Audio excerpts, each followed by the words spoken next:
Hey everybody, welcome into Pro Football Ireland's NFL Divisional Round Preview Show.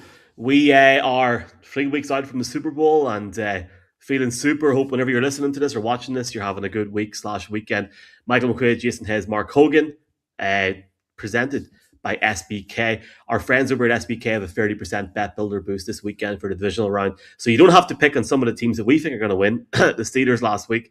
Use that bet builder boost. All the T's and C's are in the comments. 18 plus, please be gamble aware and do check out the odds. We really appreciate, folks, the support we're getting with that. Mark, this is the penultimate podcast that we're doing in our makeshift studios. I have somehow got away with presenting this in a sunroom in Culchie, rural Tyrone all season. And it looks like Jason's got a wee studio going now. I just realised this as I'm saying it for people in the video. Well spotted, yeah. New shelving unit behind me, just for the penultimate. Jesus. A bit too late, but I think you see the Dublin helmet there behind me. What's that show on RTE? Ireland's Best Home or something? Or yeah, my red button. Put that on my favourite Home of the Year. That's what it's called. Mark, what's the crack? What a great weekend last weekend. Just absolutely fantastic. And sometimes you don't hit the jackpot with some of these games, and that was superb. And I think we've peaked, and I think this weekend's going to be crap. So how are you doing? I'm joking. Oh, I don't know, because that's the thing with the divisional round, right? Isn't it? It's 278 games to get to this point. We've gotten rid of the riffraff finally, and the most competitive slate is remaining. Jason, I was actually going to ask you, so I'll list off the other fixtures in a second, but I'll tell you, the Texans-Patriots game is the cheapest game to attend as per the resale sites 30 minutes before I started this podcast. $265 to go to that game on the resale sites right now. Michael, you can go jump in as well. I don't care. So out of the other remaining games, Bills-Broncos, 49ers-Seahawks, and Rams-Bears, which do you think is the most expensive to attend? I would say Rams-Bears because of the historical date, in terms of how far it's been and how long it's been. All right. And you, Jason? Yeah, tough one because they're such loyal fan bases. Maybe I'll go with Denver. Oh, so you're wrong. So the cheapest by a long way was the Texans Patriots. Michael, $415, the third cheapest game for Rams Bears. Bills Broncos, $450 is the second cheapest, and at over $500 to go, the cheapest seat for 49ers Seahawks. It just speaks to the level of competitiveness and fun and absolute intrigue in this weekend. Yeah, just on that, while I have it in my mind, a big thanks to the Seattle Seahawks. I believe our man Gavin, who was at the game last week and got some content, including we may have made Jason Kelsey go viral on Instagram. He's going to that game. So if he goes to that, Gavin, props to you, but we have got a seat there this weekend. And apparently Big Red is going to that on the radio again. So listen in to him if you can. I'm quite enjoying that. I'm not going to lie at the moment. Props to Will for that as well. Meet Gavin. They actually met last weekend as well. Just before we move on here, it is obviously we are a week from Championship Sunday's sort of preview podcast, 2 weeks away from heading out to the Super Bowl, 2.5 weeks or so. But it's important that we get weekly Arizona Cardinals mentioned, and I guess we could probably use Connor Manga's excuse for the photo going in. I believe he's in the filling station and seeing like building gear, fluorescent Arizona Cardinals building gear. Have you boys both DM'd him, send the money on PayPal, or what's the crack there at the minute to buy it? Yeah, I mean, I'm trying to like just block Arizona from my thought process right now. I saw today that they have 13 coaching interviews lined up, which I think is just a nice sign of the mess of the organization that it's in. So I don't know, maybe high-vis gear, protective, something about that. Make us feel safe as Cardinals fans, because emotionally I do not feel safe right now, Mick. So a bit of high-vis might do me well. Mark? No, I loved it. Mangan put in a picture just for clarity of high-vis vests, high-vis hats, half high-vis hats with only the back high-vis and the front red for the Cardinals, Jason. That was my particular favorite. That I just look like I've pulled up on the side of a road to have a beer and a burger and just, I don't know, contemplate life or something. It was kind of wild.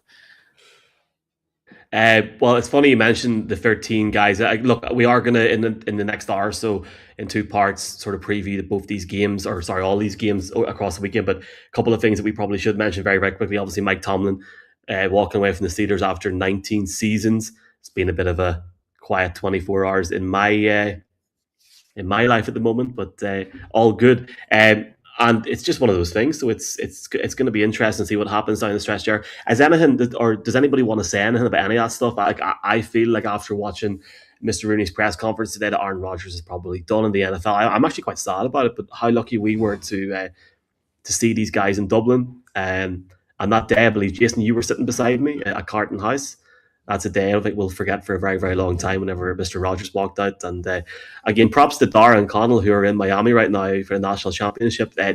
Podcast feed's going to be a bit crazy this week. So if you're looking for this podcast, well done on finding it. But, Mark, I almost feel bad now after everything that's happened that we made Dara and Connell go to the Vikings practice in Sport Ireland, because we probably won't see Rogers ever again.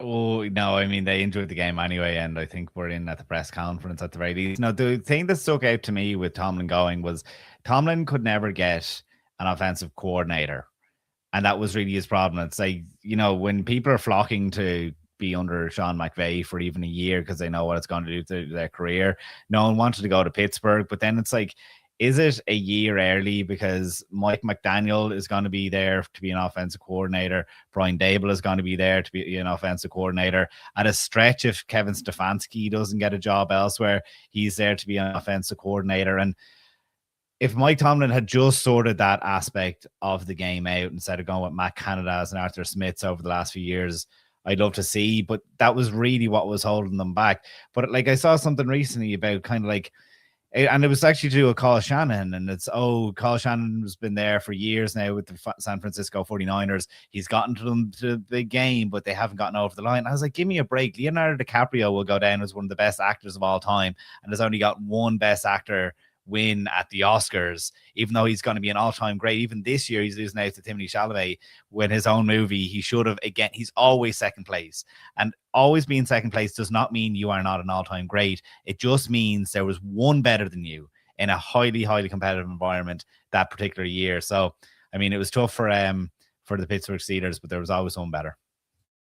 I guess all I'll say about it, and I'll let Jason have the last word before we go into this first game on the Saturday evening, is I don't believe half the stuff we see online. Coach Tomlin, obviously coached in Dublin this year, and I believe a guy that will get his job or will be very, very quickly into the job, potentially, is a guy that coached in Ireland nigh on 2 years ago. I believe that Marcus Freeman, if given the opportunity from Notre Dame, will go to the Pittsburgh Steelers. I also believe, and I mentioned again, that Darren Colliner in Miami, because Indiana's playing the Miami Hurricanes on Monday night. We're going to have stuff all weekend for that. I believe if Kurt Signetti, a Pennsylvania native, wins the national championship with Indiana, currently sitting at about $11.5 million a year, that will be renegotiated after win or lose on Monday night. I think if he wins that game in Indiana, I think Pittsburgh go heavy on Signetti because he is superb.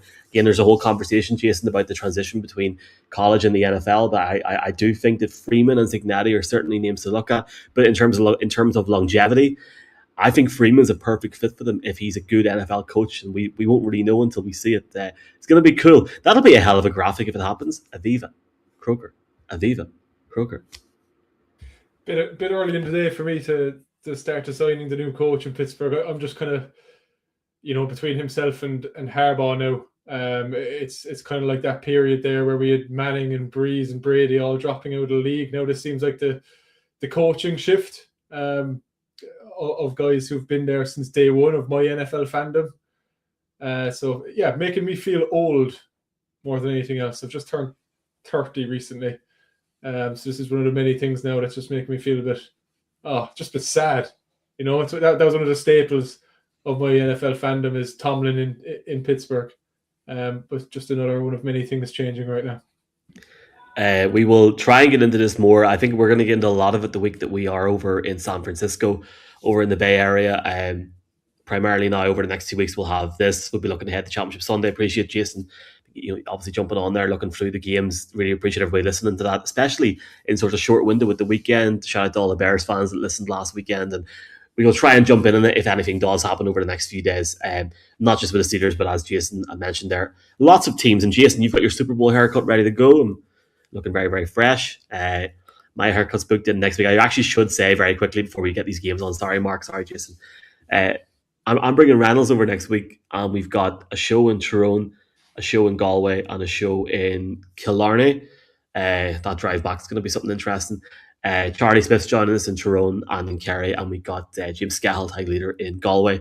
Both Galway and Tyrone are pretty full, so just really appreciate everybody's help, support. Appreciate Neil coming over when he's got a big championship Sunday. I think they're doing both games on Sky Sports. That's a big effort for him. Hopefully we can get from Kerry to Shannon Airport in under an hour and 55 minutes. That's the hope. So anyone wants to pray for us, feel free. Hopefully Neil's not listening to this. And props to Charlie for coming over as well. So a bit like SBK, you can check the link out in our bio.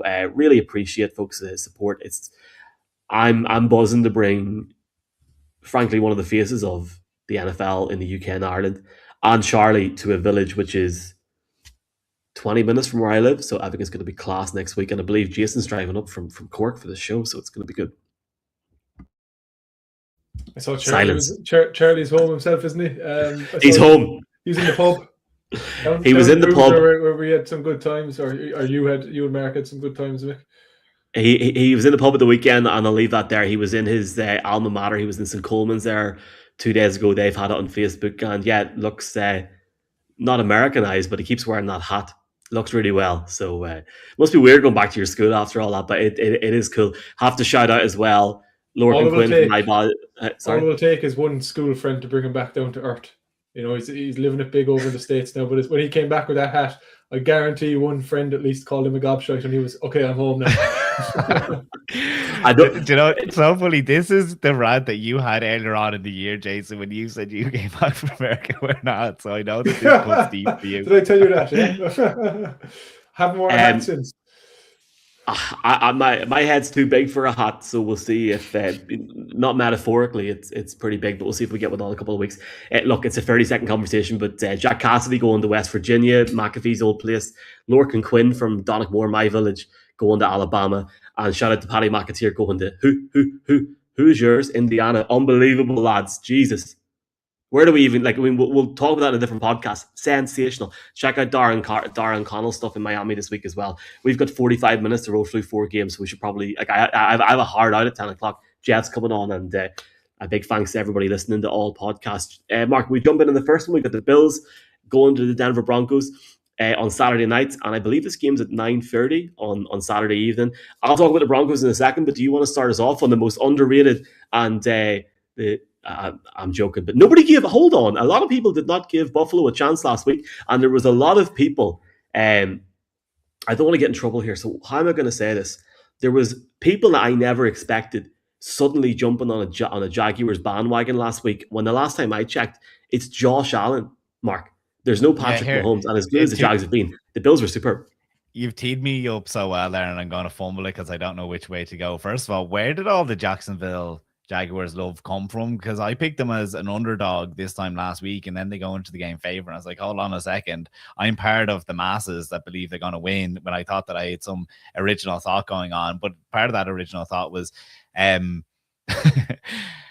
you guys talking about Josh Allen and him being perfect and magnificent, and that's exactly what he was. Imagine me underrating the power of having Josh Allen. It was funny to see, though. Like I said, that the Jacksonville Jaguars run defense was what I was scared about, and James Cook went off and had a 33% success rate on the ground. So that's case in point, exactly what you guys are saying. He was perfect in the quick game, patient when he needed to be, and he took hits when he needed to, and he might pay for it, obviously, when he hurt the hand. But it just goes to show that he's able to open up every blade of grass. And yeah, like I said, I somewhat underrated that. And it's kind of like worst matchup completed that, because even though the Broncos defense has been amazing at sacking the quarterback, it was at a historic rate earlier on in the season, then it tailed off somewhat. I just think when you see Brandon Cooks making the contested catches like he was the other day, you're like, they clearly do bring something into the playoffs. My worry would be going into this game, the Broncos are playing with a chip on their shoulder. It was last year that the Bills went and whooped them 31-7, I think it was, in the playoffs, and they went and built their defense up based on the flaws that Buffalo revealed, especially in the middle of the field when they went off and got to they went and got Hufanga and Dre Greenlaw. Dalton Kincaid, the tight end, would have been big part of that middle of the game or middle of the field game.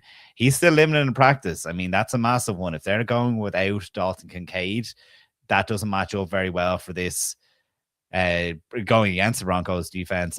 Like I said, though, the Jags had been the number one team against the run through the regular season. Number two was the Broncos. So it's not like it gets any easier for them, but kind of like what you were saying, like when Josh Allen clearly is able to put them on his back. He played perfectly there the other day against a really good Jacksonville Jaguars team. Like, I cannot forgive Jacksonville for giving up 10 yards on a tush push. Now, I thought it was a generous spot that the refs gave. Like, they originally gave them the first down, but then they brought it back, and I was like, that's a yard short, but they made it like an inches short. But still, to give up the yards the way that they did, I was kind of disappointed with. But I suppose Jacksonville can't really be too disappointed. They got the field goal try at the end of the half when they probably shouldn't have. Michael, you're smiling at me in a way that says something. No, do you know what? I'll tell you after. I'm not even laughing. I'm smiling at something else. Something's just popped up on my phone, and I'm like, Jesus, outrageous. I do agree with you. I agree with what you're saying. I mean, if you want to maybe jump on anything else in the Bills, or I can go into the Broncos, just whatever you want. I don't mind. No, go for the Broncos, because all I was going to say then is, like, I found, like, I'm really rooting on a personal level. I'm voting for I really want to see the Broncos in the Super Bowl. Getting married on the Thursday, all the family will be flying over to Denver the day of the Super Bowl. I think it'd be really cool for our guests to have to be in Denver when they're in the Super Bowl, so I'm definitely rooting for them. But in terms of Bo Nix, Trevor Lawrence, to me, is playing a scarier level than Bo Nix is.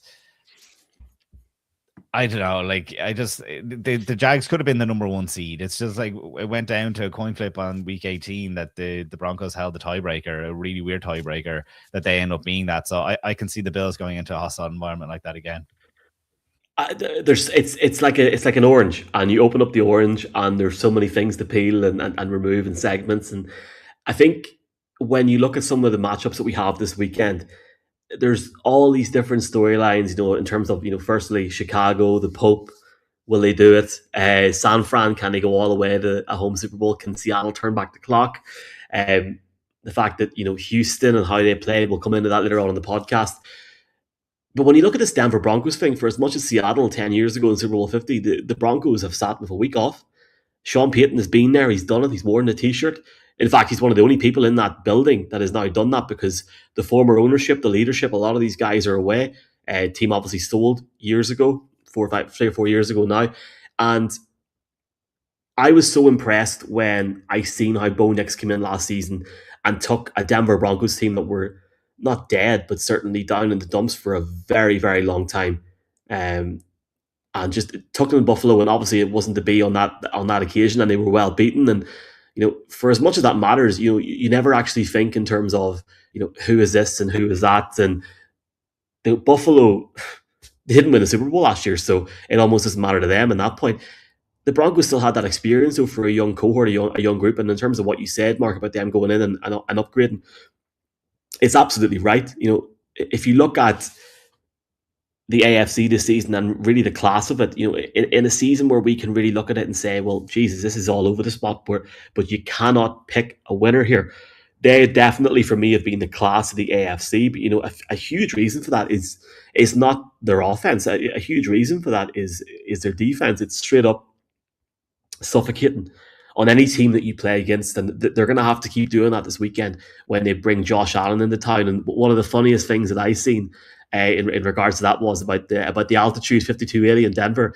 Well, Josh Allen played in Wyoming, so I'd recommend people Googling that. It's well over 7,000 feet above sea level. He'll be grand. He's obviously played there as well before. They've been the best team in the league, the Broncos, to be fair to them, in terms of shutting teams down in the red zone. They have found a way continually all season to just stonewall their opponents when it matters most. Franchise record, 68 sacks this year. That's not just dominant, but it's also disruptive. And it's a way of really disrupting that. And you hear Sean Payton talk about when the team now, or when the fans in Mile High need to make the noises, when they're coming onto the field, getting in the huddle, and really trying to make Josh Allen uncomfortable. Certainly Denver's defense is in the elite tier in terms of the playoff teams that are there and the playoff teams that still exist in this elite 8 that are left. But the offense, certainly a big fan of Bo Nix, a big fan of this Broncos offense, but I definitely have questions. I'm not saying that Bo Nix has got a reputation for being extremely inconsistent, but there are times where you see him struggle. He looks rough at times for maybe a couple of quarters, and then boom, he comes back and he's incredible. And suddenly he'll go from being average or just inconsistent to having clutch after clutch after clutch throw, and that's when the game's on the line, and that's so exciting to watch. And as a Broncos fan, you must be so excited with that. Bo Nix led the league with 612 passing attempts this season, but he ranked only 26th in the league at a passer rating of 87.8 over the whole season. So while he's done so much, he still hasn't been as consistent and as efficient into this year as well, which I think has to have question marks. The Broncos have shown that they can handle being under pressure. They can really handle those situations. 11-2 in one score games this season. But for me, it's going to come down to this defense. I watched the Bills last week, like all of us did. A lot of us did on Virgin Media too last Sunday against the Jags. And there were times where you seen Josh Allen just put his body, put his mind, put everything on the line. It's almost as if at one point he could have been offered Haley Steinfeld or him. He would have picked the football and he would have ran for his life. It was so impressive. It sounds crazy. He's way younger and we weren't really alive or going for this moment. But if you think back, Broncos fans, to the time whenever John Elway got to the Super Bowl in the late 90s, and he was coming in as an older man, and he had to win it. He had to get to a Super Bowl and win it. And he finally got over the hump, and he won 2 in a row. It feels like Allen sort of already feels that deep down, but he'll never admit it, and he knows this is the year. John Elway, the year before 1997, lost to the Jaguars, and a lot of people thought he might have been done, and he came back and done it all. Well, look what Josh Allen did last week, lads. I love this Broncos team. I want this Broncos team to win on Sunday. But I think we'll be talking about the Buffalo Bills for a week in 2 weeks' time. I think the Bills are going to win the AFC, and I think they're going to turn the Super Bowl into one of the biggest cauldrons ever. Cook is going to be huge on Sunday, and it's going to be how this Broncos defense really finds a way to stop him. And I'd be really intrigued to hear what Jason thinks about this matchup. But certainly for me, I think the Bills win this, to be honest. I'll just jump in, Jason, and tell you, I actually looked up the spread yesterday and then updating it today. It had been a 1-point spread in favor of Denver. Now it's gone to a 2-point spread. What side are you leaning on? I think, firstly, the games we're talking about today have like a clear side of the ball, which I think is the marquee matchup. Like in this game, the thing we're all going to be most interested in is Josh Allen versus this elite Denver defense. We're going to be looking at the 49ers offense against the Seattle defense and the Patriots offense against the Texans defense. I think there's some clear sides of the ball where both teams have opposite strengths, and it's going to be strength on strength. This Denver unit is certainly a level above what the Jaguars were, and that's nothing against Jacksonville, because that was a solid defensive unit as well. But this Denver, as we run through Denver, Seattle, and Houston today, you can go through virtually every team defensive stat, and those guys are going to come out 1, 2, 3, one way or another. So this Denver defense is one of the best in the league. They're smothering, ferocious pass rush, as well as Allen played last week and taking what he was given by that Jaguars secondary. This Denver secondary is just a level above, so it's going to be harder. He's going to have to take it up a notch again. But in a strange way, while all the attention and focus is going to be on Denver defense versus Josh Allen, I think the winning of the game could well come down to the other side of the ball. What can Bo Nix do? He's one of the lowest interception rates in the league over these last few games, last 7 or 8 weeks. So Sean Payton's clearly recognized what a strong defensive unit they have, and they've designed the offensive game plan around that and limited mistakes and, do everything we can not to mess up. But this is the playoffs. Josh Allen's going to put points on the board on the other side. We're going to have to see Bo Nix step up as well and keep up. He's going to have to make some special plays. And Mick, you say it's inconsistent. We're going to need one of the up weeks this week, because you can guarantee Josh Allen's going to put 20 plus points on the board. And this Denver offense hasn't managed 20 points consistently this season. There's been many weeks where they've won low-scoring games. So it's intriguing. As much as I'm excited to watch the main matchup, Bo Nix's performance against the Bills defense is really where I think it'll come down to. And the Bills' pass defense is really strong as well. And that's the thing. Like last week, I was saying, well, you just need to have a competent run game to take advantage of the Bills' defense. And the Jags weren't able to do it last week. And I don't see why the Denver Broncos would suddenly be able to run the ball. You know, you need an elite run offense to take advantage of their run defense. And one doesn't really remain in the AFC. We get a pick each very quickly. I say Bills. Sadly, I want the Broncos to win this game. There is a fake scenario, fake universe where it was the Steelers Broncos, and I'm getting hounded online all week. But sadly, saying the Bills. Who have you got, Mark?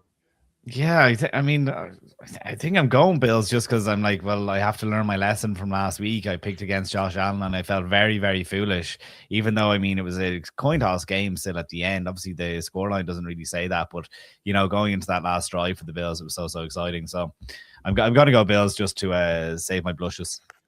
I can't believe we're making it a clean sweep, but Bills were on this horrendous losing streak on road games in the playoffs. This is going to be they broke that streak last week. This is another road game. I think it's going to be like a bus. I think they're going to knock another one off. And yeah, I'm going with the Bills. I can't believe all three of us are going with the Bills. Someone's knocking something off on the table, and thank God for AI enhancement podcast. Second game of the week, second game of the Saturday night, Sunday morning sees Seattle, San Francisco, 1 o'clock in the morning. Are we in the territory here of if you're not up watching this, you're not an NFL fan? I don't want to say that, but certainly in that mindset, stay up, lads. This is the last big late game of the year because the week after it's like 11:25 or 11:30 kickoff. Thanks to Dean for the comments. Get the live comments coming in. Jason, I believe you're going to start us off with the Seahawks, or would you like me to go with the Niners first? No, I'll get us going. Yeah, feels like deja vu. Saturday night, Niners Seahawks. Back-to-back games from Seattle's perspective.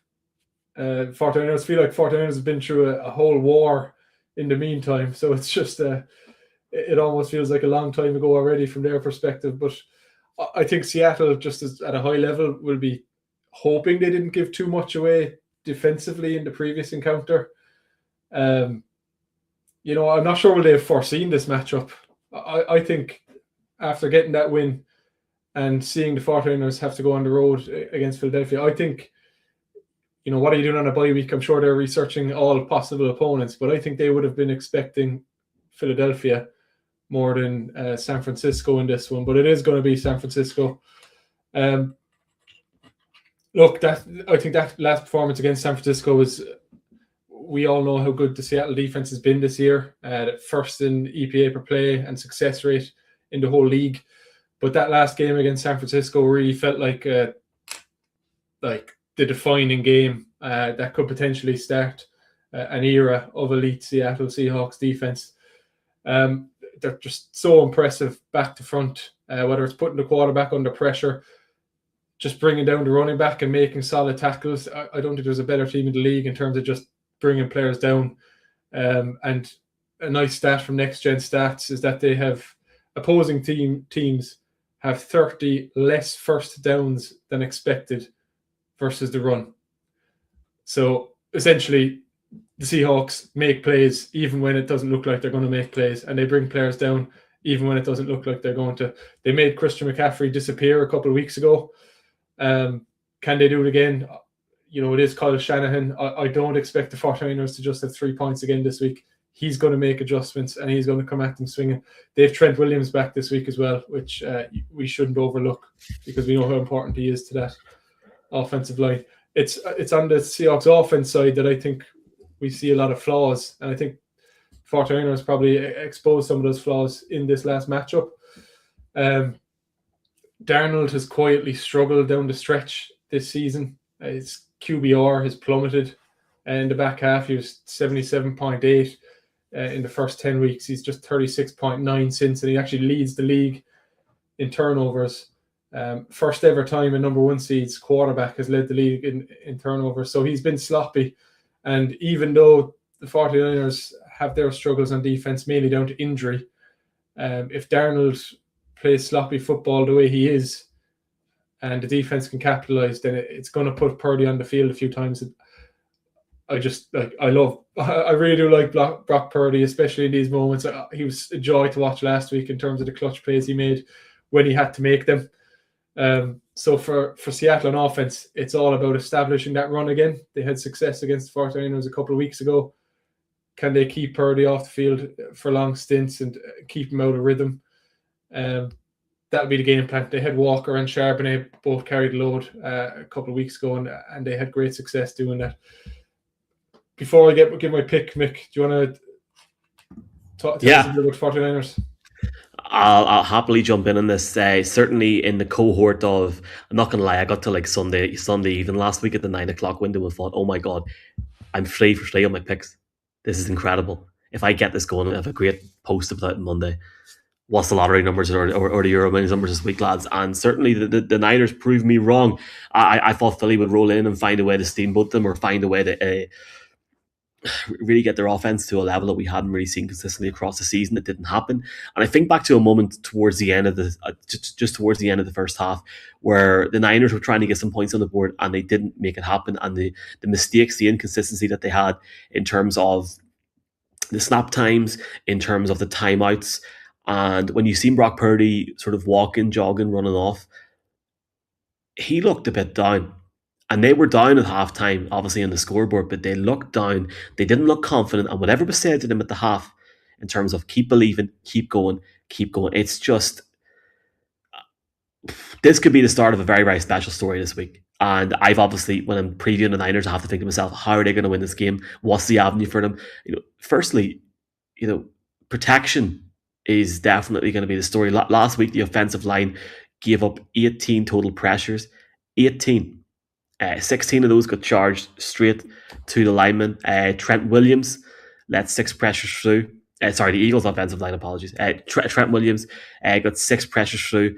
But on the other side, in terms of like the actual offensive units that are trying to get on the field and down the field, I think what Kyle Juszczyk has been able to do, not just last week, but across the last few weeks, especially now we see what's happening with George Kittle. He is not afraid to tell Shanahan, to tell Purdy, I'm open, I'm available, and I'm going to be in here, especially when we're down a few men and we want to make things happen. One of the most interesting performance for me was how the Niners used Christian McCaffrey last week in terms of, it wasn't ground and pound. He had about 48 yards, 15 carries, but in the air, the passing game, 6 catches, 66 yards, 2 receiving touchdowns. If you're the Seahawks this weekend, how exactly do you stop that while also maintaining efficient defense for the rest of what the Niners have to offer? And certainly the underdogs going into this game, the 12s in the crowd, so much we could probably talk about in regards to guys like Jake Brendel last week, but I see Seattle winning this game, but I see the Niners taking them close. I just feel like they have too many injuries and too many question marks around that. That being said, I wouldn't be surprised if they try and edge this out. The emotion that they had after the final game, after it was called final last week, is something from a movie, from what I've heard from the guy that we had down there, and we obviously appreciate his help in Philly last week. I just don't see how San Francisco can go on a 2-week run. I don't see how they have the energy to go to Seattle after playing a week when they haven't. Somehow get through that and then go to Chicago, where if Chicago were playing for a place in the Super Bowl next week, it's divine intervention. Simple as that, lads. It's going to be tough. They obviously got to take it one game at a time. It's going to be in Purdy. He needs to stop the interceptions as well. I think he had 3 last week. Hard to call this game, to be honest, Mark. What's your thoughts if you had to give a prediction? Yeah, no, I think you've said a lot really well there. Like, for the exact same reasons last week, I didn't believe in them, injuries and everything, but that went aside. And Jason started off by saying, I wonder, did the Seahawks show too much there a couple of weeks ago on Saturday night? And I wonder if it's kind of the flip side that Kyle Shanahan didn't show a whole lot. Maybe he saw this matchup come down the line, because last week I teed up the Eagles game as, can Kyle Shanahan scheme his way out of this on offense to protect on the defensive side of things?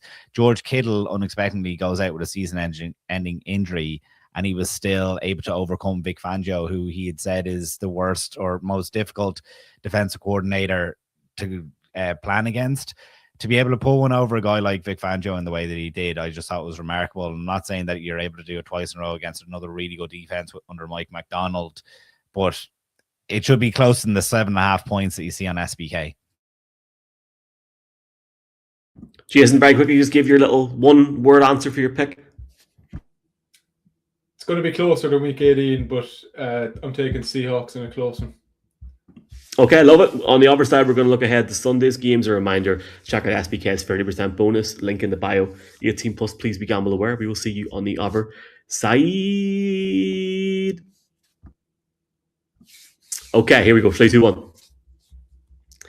Okay, a couple of big games on Sunday. This is Pro Football Ireland's divisional round preview show. Second half of the podcast, first part of the video. You're all very, very welcome in. Presented by SBK, as we said previously. 30% bet builder bonus this weekend. Hopefully that helps you guys and ladies in terms of the teams that you want to pick, the teams that you want to select, because we're all going to not agree on this. 18 plus, please be gamble aware. What we will say is they're sportsbook only SBK, and they care about their odds. They're asking us during the week, what do you think of these odds? Do you like them? How can we improve as a service? So keep checking them out. We really appreciate everybody's support. Michael McQuaid, Mark Hogan, Jason Hayes. Mark, this is a tasty schedule on Sunday, which starts off with a game on Virgin Media. Will you be in the studio by yourself, or what's the crack there? Can you explain to people what the crack is? Or?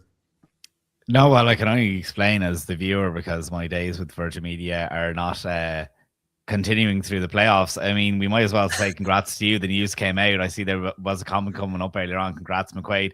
It had spread far and wide. As we record this podcast, the head guy for the NFL PR team retweeted you, Michael, saying congrats to McQuaid doing the broadcast for Virgin Media. But that's monster for you. Inside the stadium, absolute stuff of dreams. We don't have enough time to talk about it, so I don't want to do myself an injustice. We will talk about it. Jesus, it means an awful lot. I don't want to cry, so appreciate you boys. Mark, you'll be back. We need to get all three of us on the sofa at some point here as well. We need to sort that out. Jason, are you happy to get like the bus up from Cork to do this? Because as a Nordy who's been the Ballymount, it's just like, I don't know. It's hard to get down and around. Hey, as Hogan needs left off. The Ballymount, I'll tell you that much. I just don't get why you boys are charging money on the tolls. No tolls up north. You know what? Let's just stop the argument and leave it there. Jason, I'm not sure if you have a team to select for this game or if it's Mark. It's me and Mark, but we will get you a little. Yeah, I'll jump off with the Patriots home team in this one. We are talking about this game, yeah. We are talking about it, yeah. Yeah. Go for it.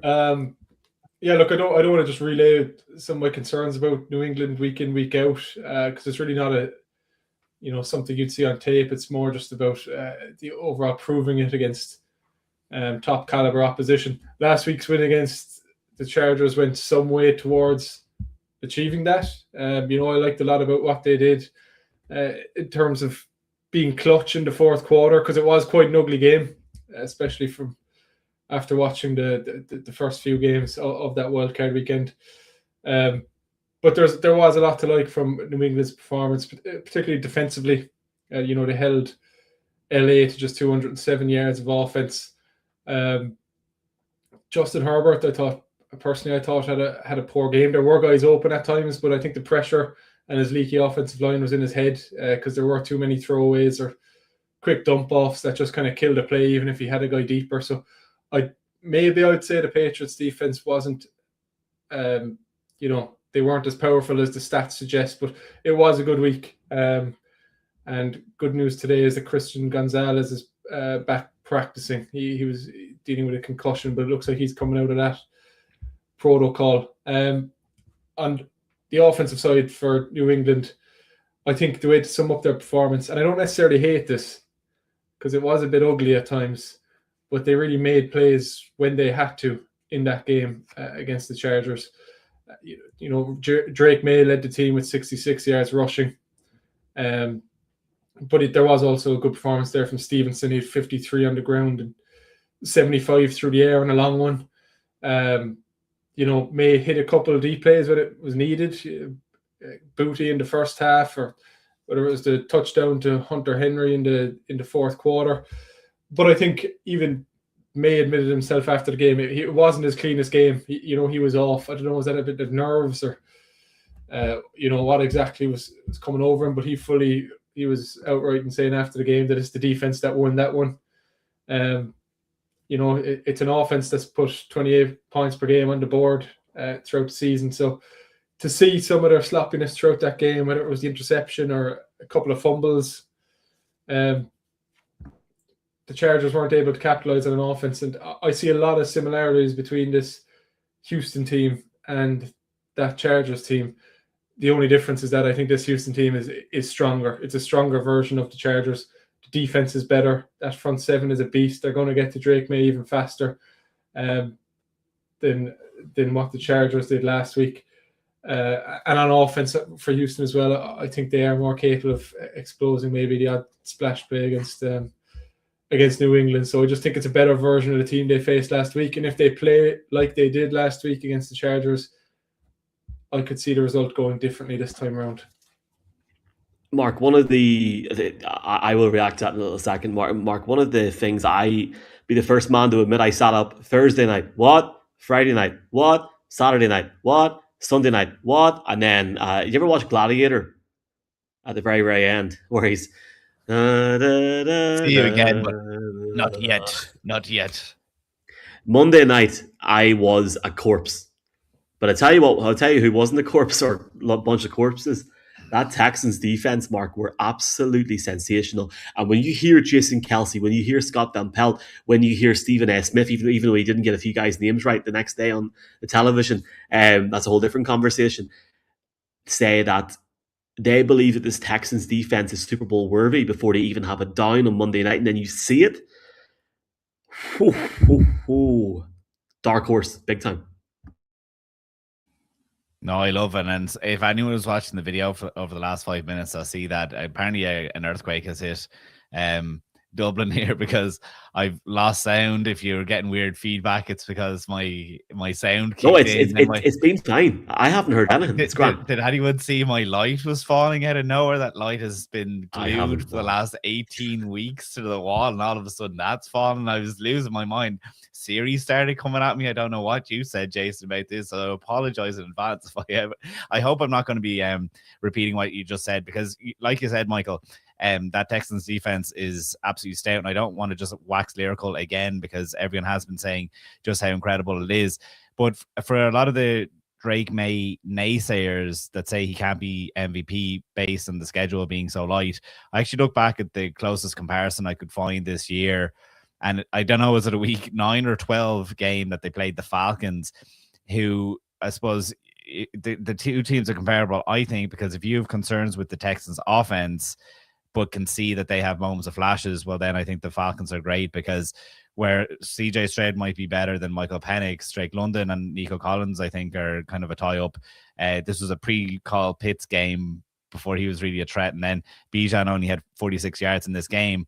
Defensively, though, whether it's the Texans or the Falcons, they both have really strong pass rushers. Houston's, you would say, is superior and far better at containing plays. But I look back at that game, and Drake May specifically comes out, starts 9 of 13 on the first 4 drives, 157 yards, 3 touchdowns, 1 3 and out, and they're up 21-7. He did take 2 sacks there as well, but through the rest of the game, the Patriots put up 3 points.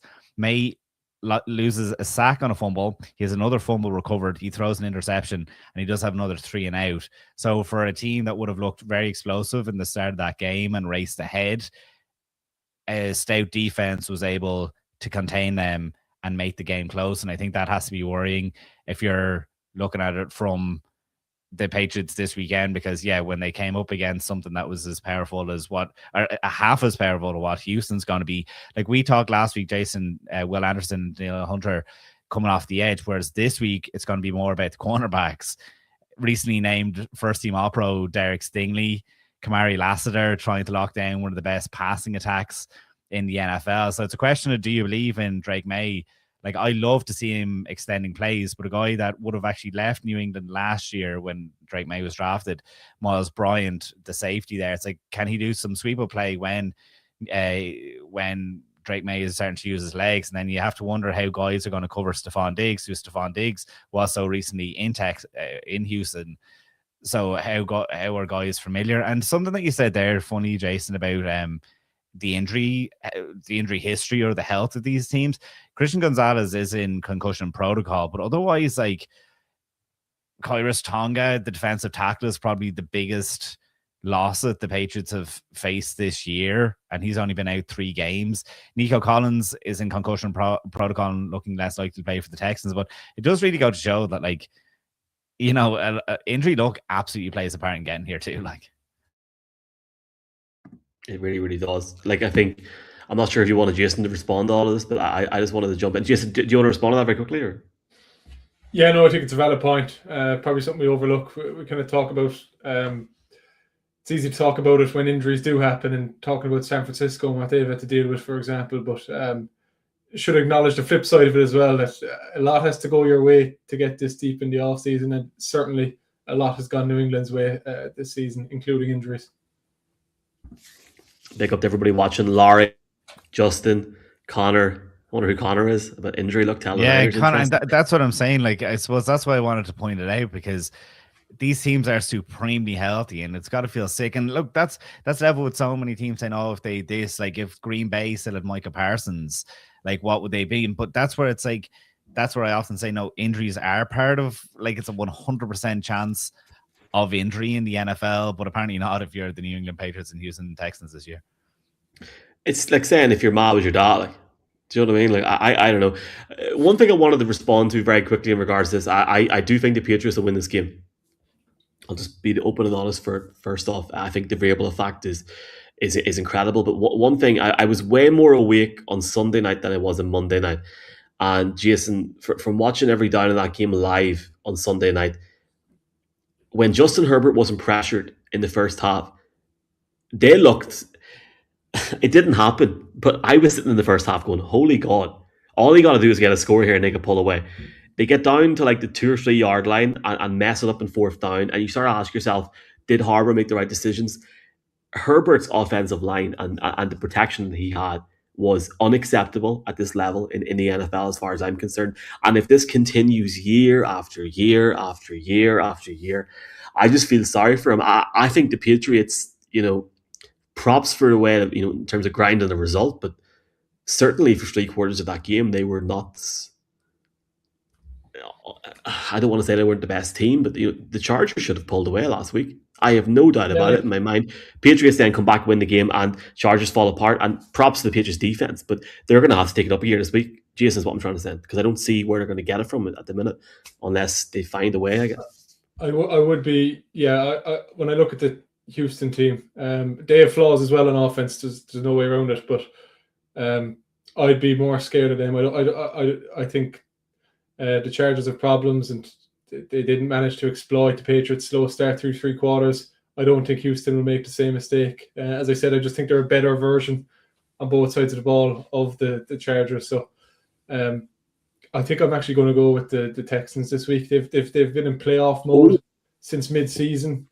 I think Ryan's has done a great job, because a lot of us would have written them off after the first 3 weeks of the season. But to see them here now and to see what they did to the Steelers on Monday night as well just has me convinced that, they're feeling it. They're ready for these playoffs. They're ready for the challenge. And they've got playmakers everywhere, even on offense, where they maybe aren't as strong as the defense. They still have playmakers, and they can punish teams. And I think they will punish teams if they play like how New England did last week through 3/4. See, I felt like they didn't punish the Steelers enough. Like, the Steelers had the turnovers. Like, say, like on the botched snap when it was the trick play, when the flick was gone back to CJ Stroud, and I was like, those.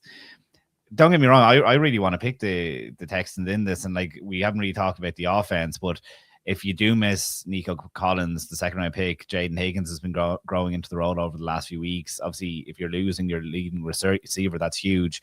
But if he's not, I mean, Higgins is definitely a nice number 2 to have there as well. But I think they're really streaky, the Texans offense. And that's where, 2 years ago, we thought they were absolute world beaters.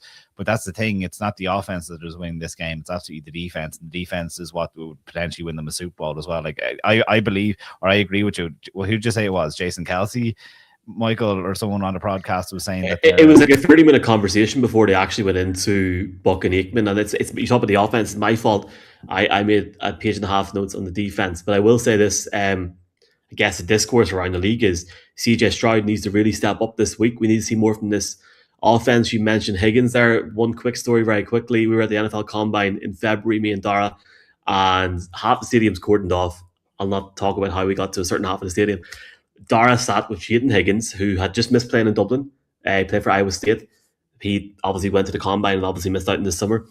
Spoke to him for about 25, 30 minutes, and I just find it incredible that this lad is now playing one of the main offensive units for this.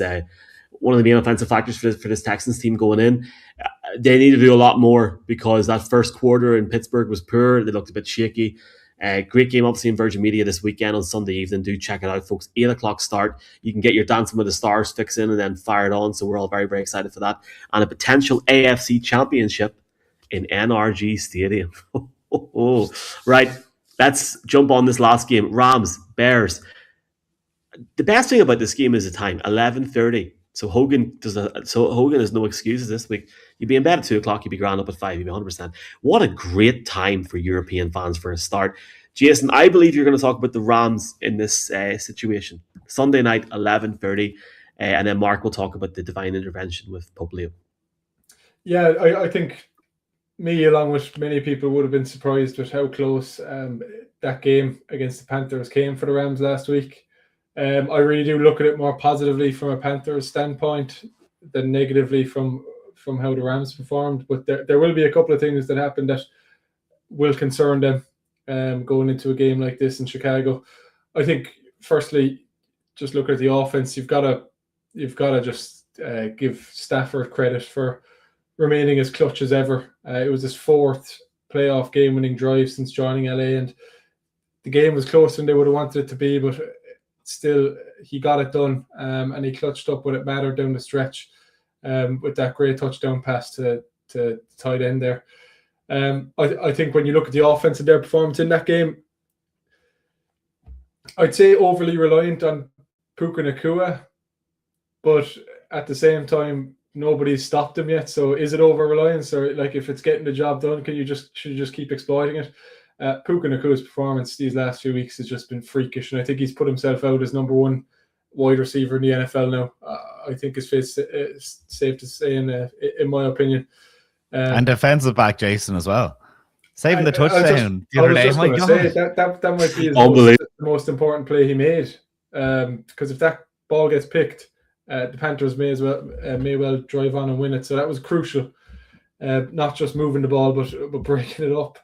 I think they will be disappointed in what the connection looked like with Devontae Adams. Maybe just a bit of rust there. He was coming back from injury. But certainly you just don't want to be, that much of a one-trick pony. And it really was just an Nacua show last week. They need to get more diverse. We saw them do it in London all those weeks ago where Stafford hit about 15 different receivers. Did you? Did you see it in London, Remember that? My brother reported back to me on that one. Jason was it food poisoning? I can't remember. I felt bad for you. You're grand. You didn't see it in London, though. We didn't either.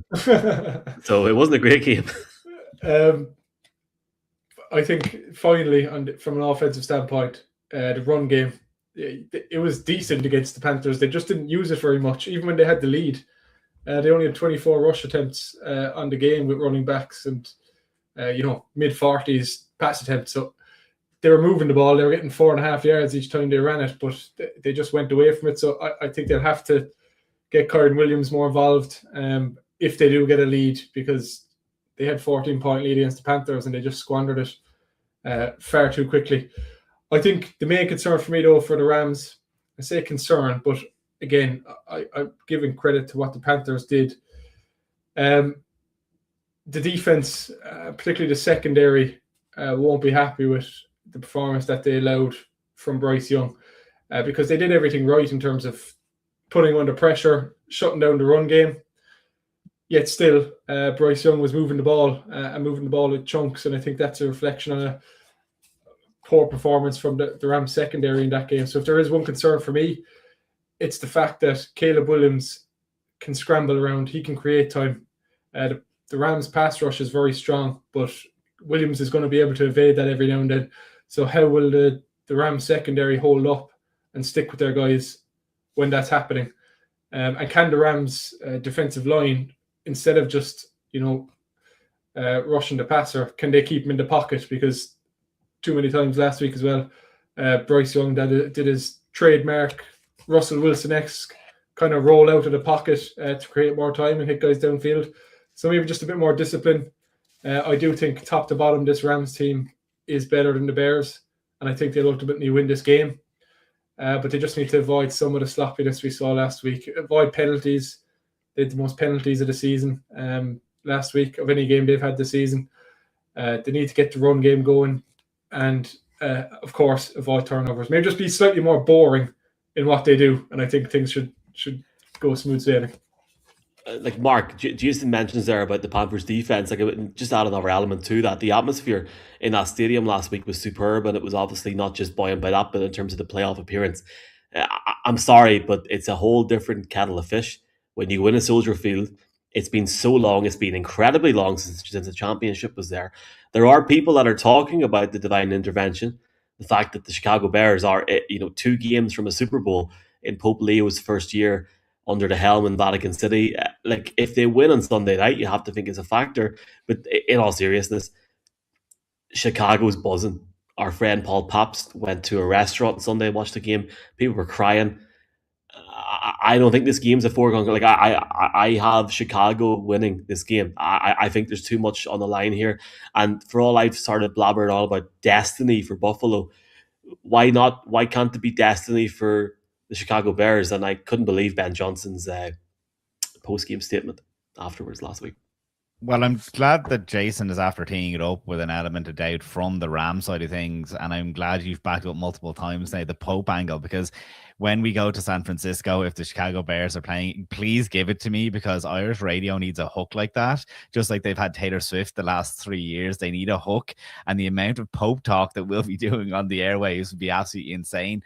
But something that I've really been thinking about in terms of the Chicago Bears is perception is huge when it comes to the playoffs. It's when superstars are made. If you look back over a number of years, Larry Fitzgerald in 2008 went from a great receiver to elite because of his dominance. Julian Edelman, 2018, he was seen as just a slot receiver before he went on this massive postseason run, ends up being a huge part of the Patriots offense, wins Super Bowl MVP. Eli Manning did it when he was clutch in the playoffs and ended up beating the undefeated Patriots in the Super Bowl. And the best example is Joe Flacco. He was inconsistent before throwing 11 touchdowns, no interceptions, beating Manning and Brady on the road to beating the 49ers in the Super Bowl. And why does it matter in terms of this game? Caleb Williams has had some absolute career highlights in the last few weeks. Holy Christ, this is the game changing in front of our eyes against the Packers. And the one just that we saw on the weekend, for me, I said, I have to reevaluate how I see Caleb Williams, because I'm after writing them off saying the Bears, it's been a great year in terms of his development, his athleticism, and talk about a play that shows development and athleticism. He has a hand on his boot on 4th and 8, 5 minutes to go. You're down 11, and he gets that ball off Tyrone Bethune. Give me a break. It was absolutely insane. And fool me once, shame on me. Fool me twice, whatever that expression goes. It was a case of, well, shame on you. Exactly. Sorry, apologies. It was a case of, well, Patrick Mahomes is seen as this never say die attitude. Is this the birth of Caleb Williams and what the playoffs does to a narrative around a player? Is that him coming into that next part of his career? Because, again, I said that this was a really great year for them. But I look back at my notes over the past few weeks. Week 12, I said Colston Loveland and Luther Burden are becoming more involved, and that bodes well for the offense. Well, Colston Loveland just went 8 for 137 yards, including 115 in the second half last week. In week 14, I talked about Caleb's development and how his sack numbers were way down, a third of what they were last year. And I questioned why they were coming in as such an underdog. And I feel like it's the same narrative and same storylines and trends has been coming up for the Chicago Bears. We doubt them and they prove us wrong, but because of bias that we already have, we won't give them the benefit of the doubt.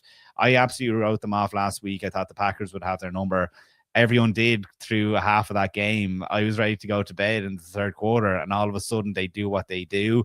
Why can't they say that Caleb Williams is rewriting his, well, only 1 year set faith? But I think we're seeing it play out in front of our eyes that at least one star is being born.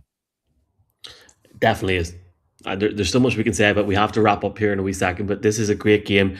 And, you lads, you have taken me to a new level of belief in this weekend. Let's believe that we have a big weekend ahead of us. Thanks, everyone. But the comments are Timothy saying something about the Bills. Mark, put it up quickly. Here's a hot take. Bills will never win a Super Bowl, ever. They've been around for how long? and looked into a Super Bowl even the Jets, Bears, and Dolphins have. We will, I guess the good thing about next week is we have way more time because we've only got 2 games to talk about. But next week, we want people's comments, we want people's thoughts. We do have before, and we've Jeff coming onto the stream for another podcast in a second, but a big weekend. We got 2 lads out in Miami for the national championship. Do check it out. We got this podcast as well, Jeff's picks. Do check out the SBK link in the comments. Before we go off here very quickly, Monday night, Tuesday morning. I'm not talking about Monday Night Raw in Belfast, Mark Hogan. Lads, Indiana with Kirk Signetti or Miami at home, the Hurricanes' first title since 2001. Who's going to win? You're not going to the Super Bowl in 2 weeks unless you give me a pick. I'm taking Miami by 14.5 points because I can't do a podcast because the boys are in the US. Who we got? Miami by 10. Oh, fuck. Who have you got, Jason? Indiana. My limited exposure as I think Indiana are probably strong favourites today. They are. They are strong favourites. Do check out the podcast with Jeff Reinbold as well later on this week. We're looking forward to it. We will chat to you soon, folks, and hope you enjoy Divisional weekend. It's going to be an absolute beezer of a weekend. Enjoy it, and we'll talk to you soon. This stream isn't going off, so I'm going to bring Jeff in now, and you boys have got a skedaddle. So love you, appreciate you boys, and who's yours? No, you got it, baby. Let's go, IU. Oh, hold on. All right, Jeff. Where are we at? Hold on. He's here. There he is. IU's going to win, Jeff. Yeah, Jason's this. Hold on. Jason's not in the stream anymore. Jeff, before these lads bounce off. How about there's an Irish kid at Alabama and there's an Irish kid at IU? What? Holy. What See, this is still going on in the college football world? See what you started, McQuaid? All these boys and yourself included, Jeff. We are still live, and we're going to go live into your show in a wee second. But I will say this with Jason and Mark here: can we congratulate you on this podcast for your new job in Canada? We can't wait to see you sign about 15 Irish people. It's going to be fun to see. Wait, I can't wait to see you guys again. When are we going to all get together? 2 weeks. You actually 2 weeks. Jeff flies folks to San Francisco on the Thursday, and that Friday show is going to be fun, isn't it? Should be good fun. Yeah, that's why I wish this wasn't actually live, because I actually want to talk to Jeff, because the last time I was talking to Jeff was on live TV as well. So you'll get plenty of time to talk to them on that weekend. Jason and Mark, thank you. Look, go on, lads. Good luck. Thank you, lads. Take care, fellas. All right, Jeffrey, we're going to go live, my man. Can you believe we're just getting away with this technology these days? You know it's the end of the season when we are... Hold on. I've hit the wrong button, haven't I? You know it's the end of the season whenever I'm doing this. How are you doing? You good? Obviously, we're live really right good, now. Mike. It's a beautiful day out here in Hawaii, and obviously, I'm sure it's a beautiful day in Ireland today, too. And, well, it's not a day anyway. I'll tell you that. I'm presuming that's your real backdrop. Yeah, while we get the actual backdrop on here, yeah. This is the... Oh, here we go. All right. Right, Jeffrey, imagine you are live. I'm going to put it out to the masses here, but the podcast will start in 3, 2, 1. Good morning, everybody. This is Jeff Reinbold for the Jeff Reinbold Show. If you're listening in Ireland, it's good evening in Ireland. And if you're listening anywhere else in the world, it's good morning, good afternoon, good midday, or whatever it is that you're enjoying. We hope you're enjoying a beautiful day. We are down to the Elite 8, and this is our pick show for SBK, brought to you every week on the Pro Football Ireland network of podcasts. Jeff, my man, I've never heard somebody say good midday before. So good midday to you. Good weekend to everybody. NFL Divisional Round Preview Show. Before I get the odds up on the screen, obviously presented by SBK, Jeff, we've got about 20-25 minutes to sort of wrap this out. I believe you're going to go surfing after this, so we got a quick get out here for you. Big weekend, my friend. We'll talk NFL very, very quickly in a second, but maybe for people that are into the sport or jumping on the SBK, there's a 30% bet builder boost this weekend. And if anybody does want a little extra game this weekend on their bet builder boost, Indiana, Miami in the national championship Monday night, Jeffrey, you have a little bit of experience in college football. A little bit, but I'm going to tell you something. It's going to be a great game. It is Indiana, which is the Cinderella story of all Cinderella stories. Michael, this is the losingest college football program in history. Lost over 700 games. Haven't even won a outright Big Ten title, which is the conference they play in, since 1945. And Kurt Signetti went in there 2 years ago and has completely changed the place. They are 20-2, if you can believe that, in his time at Indiana. and they went to Atlanta last week in the Peach Bowl and played Oregon. And Oregon is a very good football team. And they hung a half 100 on Oregon. They killed him, Jeff. They killed him. They destroyed him. They got the Heisman Trophy winning quarterback. They got a defense that is outstanding. They play so well together. They play so hard.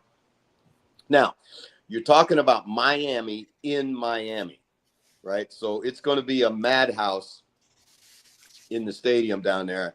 And, this is a chance for Miami to get back to what, if you talk to Ray Lewis or you talk to Michael Irvin or you talk to anybody that is a Miami guy, they're going to tell you this is where they expect to be every year, is playing for national championships, because that's what they did in their time at Miami.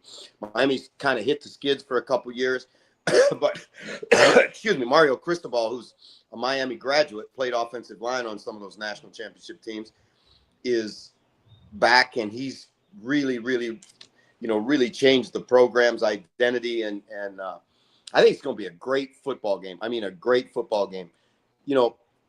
Part of me, the part of me that's, I guess, fatalistic is is this where Cinderella loses her slipper, right?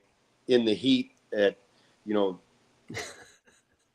Hard Rock Stadium in Miami, or does Cinderella complete the mission? And Michael, it is so difficult in any league, and I'm talking about from high school to the NFL, to go undefeated. Now, I've been lucky enough to do it 2 times, and I'm going to tell you something. It is incredibly hard.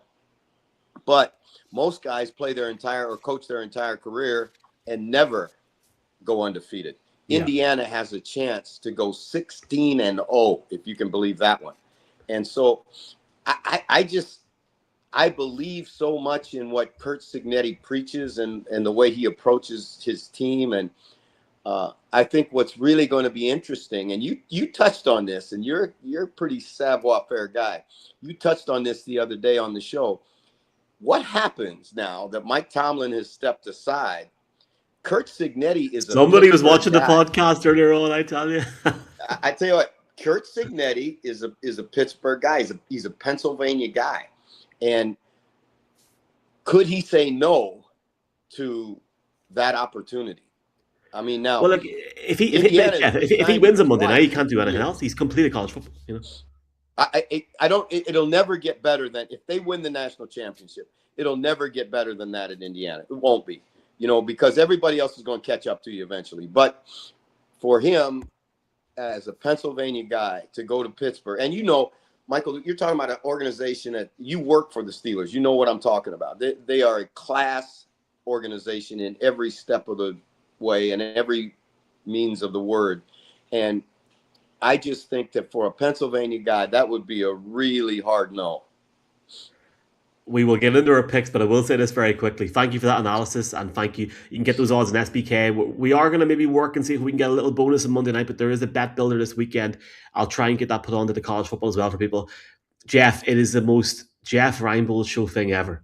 On Tuesday evening, we sit down and do a podcast. I eat my dinner, 10, 20 minutes, get the podcast online and uploaded, drinking a wee cup of tea, and then boom, Mike Tomlin's gone. I'm like, oh, we've literally just done a podcast.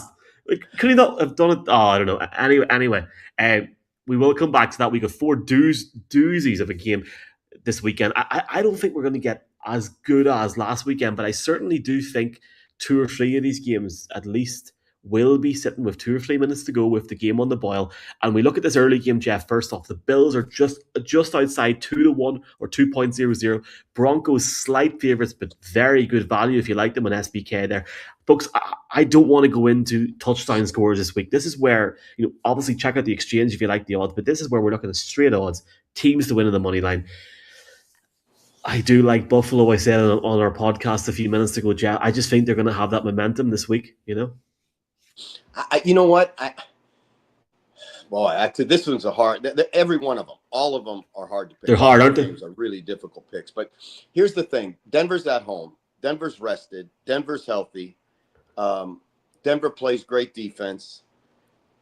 What I think is going to come down, this game's going to come down to whether the best player in football, and I'm talking about Josh Allen, can make his magic one more time, he's going to have to do it against a really good defense. Now, he did it last week against Jacksonville, and Jacksonville plays good defense.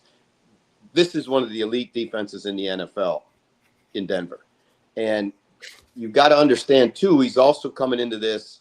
They're a beat-up football team. You lost Justin Poyer. You lost one of your receivers. You know, you're not going to – or Jordan Poyer. You're not going to be at full strength. And I just don't know if that's too much of a tall order. Now, if he wins the game, if Buffalo wins the game, they're going to have to play incredible, what we call complementary football, where the offense, the defense, and the special teams all play very well and play to one another. Allen is going to have to extend plays with his legs. He's going to have to get first downs and move the chains, getting out of trouble, because Denver will blitz him a bunch, because you know that they feel like they can match up with any of those receivers that Buffalo gives you. Buffalo's going to have to get ahead on the sticks early when they have the ball. They've got to get in second and third and manageable situations. They don't want a bunch of third and longs against that Bronco pass rush, because the Broncos can rush the passer. Zach Allen, Benito, those guys are great pass rushers, and they're very good in the blitz game. Alex Singleton is an outstanding linebacker. Yeah. They've got great players at every level, Michael. So if you just go on that, you say that you give the odds, the odds to Denver. However, on the other side, I watched the Denver team take a backup Charger team and give up 4 sacks. Now, Buffalo does not have elite pass rush. Russo's good, Bosa's good, but if Ed Oliver plays, that's going to be another thing you got to check as you go into this game. They've opened his practice roster window, or his practice window, so he theoretically could play this weekend. If he does, I think that really helps Buffalo, because they need that inside pass rush presence. Will a young quarterback playing in his first divisional playoff game, will he be able to handle the pressure, or will he make mistakes? Now, Bo Nix, as you know, throws a lot of balls where you go, oh no, don't do that, and then somehow the ball gets in there and you go, great throw. And he's played them before the playoffs as well, which is even more intriguing. Well, like a tank with 35-7. I believe you were in a studio in Sky for that last year, weren't you? Yes. Yeah. So I just really think that this is I've seen these two teams play each other actually live in Buffalo, and they match up extremely well. Buffalo's got a great offensive line, and Denver has a great defensive line. But to me, it's a quarterback game. When you get to the playoffs, it's quarterback country, right? And can Bo Nix not turn the ball over? Can he make enough plays? He's athletic enough and he's talented enough. He's got to stay within what Sean Payton gives him, and then the Broncos are going to have to make a couple plays on defense, I think. Let's jump in the second game, Jeff. Seahawks are big favorites, 1.30 on SBK. Niners as far out as 3.75. The over-under, the lowest over-under here in SBK, over 40 points at 1.43. Depends if you like your offense or your defense. We know the Niners are banged up with George Kittle, Jeffrey.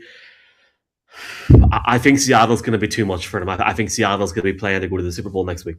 I think you're right. I think this is a set. Again, you're not talking about a team at home rested, right? And you're talking about a team that lost another of their star players this weekend in George Kittle. And just as you said, it's not only what Kittle does for you, catching the ball and blocking and all that. It's the emotional value that he brings to the huddle. Right now, you're gonna say he's on the sidelines, and he's going, and he will be. When you're in the huddle, it's a totally different thing. It's going to be really interesting to see what Jesse Minter and Aiden Durda do to combat, maybe the biggest threat that San Francisco has left standing, and that's Christian McCaffrey, because he was the difference in the game last week, not Purdy. Purdy, again, turned the ball over twice last week, got away with it against the Eagles. And I don't think if he turns it over twice in this game, he's going to get away with it again, because I think this is going to be an Eagle defense, or excuse me, a Seahawk defense that is going to really, really make it tough on them. And I think the under is going to be the play. And I like Seattle. However, and let me just throw this out there. Remember, we say it's quarterback country once you get to the playoffs, right? And what has Sam Darnold delivered in the playoffs? That's the question. Jack. Can he be mistake-free? Can he make enough throws, right?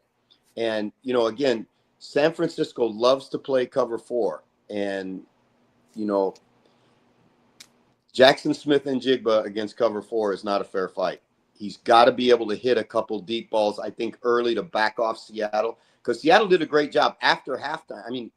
San Francisco did a great job after halftime of stopping the run, and they hung in there. And, I'm not a big Robert Saleh fan, but I'm going to tell you something. He deserves a lot of credit for the way they played defense in the second half. Enter Brock Honky Tonk Purdy. Just like the first string. I can't do that today. I can't do that. I don't know why every time I hit a button or screen swap around. I interrupted you at the start, right, for a joke, because the minute, I'm looking at this now, the minute you mentioned about Seattle probably winning the game, San Fran went to 3.85 on SBK. Immediately, it was really funny. Like, oh, they're listening to this, they're watching this. They're back into 3.75 again. But Jeff is confident in something when he's saying take the under. Oh, that's the first time you've done that all season. Season. I believe it. And I just really think that Seattle's defense is that good. And I think that what they will do is they will just run the ball. Right? I think you're going to see a ton of Charbonnet, and I think they will just pound away and then take a shot off play action and against the cover 4 scheme that Robert Saleh loves to run. Right, we got 2 games left, about 8, 9, 10 minutes, Jeff, if you have the time, my friend. Yep. A reminder of our 30% bet builder or bet bonus on SBK. Check out the link in the bio. 18+, please be gamble aware. Do check it out, folks, if you enjoy the games this weekend. Texans Patriots game is in New England, and we're going to see the odds in this last game in a second. First off, New England 1.59, Houston 2.52. An outsider, but not a huge outsider in Gillette Stadium. Their defense is legit, Jeff. I know you must have enjoyed watching that game Monday night as a football man. Oh, it's tremendous. Will Anderson in that bunch, and it's not just the front; it's every level of that defense. Toto at linebacker, and Stingley in the secondary. They're really, really good. Really good. And we say all the time that defense is the key when you get to the playoffs. Well, also remember that the Patriots play pretty good defense too. Now, granted, that was a beat up Charger team that they dominated, but I thought they were physical. I thought they were really sound. They tackle real well. The New England Patriots are Mike Vrabel. They are Mike Vrabel. They are tough. They're resilient. They're confident. They are a team that is not going to back down no matter what, and they're resourceful. They are really. They do some interesting things. You saw the trick play last week. They're going to come up with something every week. And, go back to when Mike played at New England. Mike Vrabel caught a bunch of touchdown passes in goal line situations, right? So he gets it. Like, I think he's done the best coaching job of anybody all year, and there's been some great coaching jobs this year. But this is a team at home, and understand this too, Mike. I just listened to the weather report for the weekend, and it's supposed to be an Arctic cold front coming down. Right now, Houston's going to have to get out of the comfort of playing at home and playing indoors and go to New England, where it's going to be bitterly cold. And you just know the heaters in the sideline suddenly won't work in the second quarter. The electric will be pulled. If you learned anything from Belichick, that's what's going to happen. Are you insinuating that Bill Belichick done that? No, I would never. I'm making a joke. You're bang on about Vrabel, man. How that ended in Tennessee to where he is now. We know he had the history with the Patriots. You have to respect the grind that man has and the way that they got out of that game, because I think another team would have had them last week. They found a way to learn and put 16 or whatever points on the board come the middle of the fourth, and they got out. I believe they'll win this game as well, so we'll see what happens. Gotta talk to you about this to end off, right? Rams Bears in Chicago Field, Espirito Santos. I learned the Latin over the last couple. Espirito Santos, Is the Pope Pope going to be Leo. there? Is the Pope? You called a Pope sighting. Is the Pope going to be there? I will contact the Archbishop in the morning and find out if he's going to be there. What a great game! And if you're somebody listening on the SBK app and if you don't normally listen to this podcast, you're very, very welcome. Jeff does this every week. He loves football. Listen in, folks, on our podcast network. But if you are one of those people, 11:30 p.m. UK Ireland, that's a great time for a football game. Jeff, the Rams are on the road, and they're 1.5 favourites. And the Bears are as big as 2.70. That's massive, massive odds. The over-under is 43.5. I ain't calling this game. This is your show. You call this game, man, because I'm panicking already here. Unless the weather, and again, like I said, there's an Arctic cold front supposed to descend on the eastern portion of the United States. Unless the weather intervenes, I think this is going to be the highest scoring game of the whole weekend, because I think both of these teams match up particularly well against one another. I think that the Rams can score on anybody. We saw that last week. They put 30 points on the board again against a good Carolina defense. Now they had a lull in the second quarter, but the Rams can attack you in a couple of different ways. They can go 3 tight ends and go big against you and force you to put extra linebackers or big guys on the field, and then they go, exploit the one-on-ones that they get outside. They also can get into 11 personnel and have 3 wide receivers on the field. And when you look at Nakua and some of those wide receivers, they block as good as fullbacks do. So they're really a tough matchup. You know what I'm saying? If you play nickel, you play the small guys against 11 personnel, they'll just run the ball on you. And McKay is really a very good play caller. On the other side, you got Ben Johnson, who I think is brilliant, an offensive. I don't say genius, because geniuses are, curing cancer and, splitting the atom. Geniuses aren't football coaches, but I think but in terms of X's and O's, Jeff, he's no question. He's one of the top guys in football, and he's got so many weapons at his disposal. He's got a quarterback that can make any throw in the book, and he's not only that, he's mobile and he's hard to keep in the pocket. Remember last week, the Rams gave up every single big play. The Rams gave up was when what? When the quarterback extended the play, got out of the pocket or moved around enough and found guys running across the formation. The Rams don't have as good a man cover guys as they would like to think they have. I think that got exposed last week against Carolina. And so, they were good taking away Carolina's number 1, but Carolina's number 2 scorched them for over 100. Now, who are you going to take away this week? You're going to take away Rome Odunze? Okay. You're going to take away Moore? Okay. You're going to take away Loveland? Okay. You're going to take away Komet? Okay. You're going to take away Swift? How? You start going through it and you just go, this is going to be a tall order for the Rams defense. And the Rams defense is very, very good.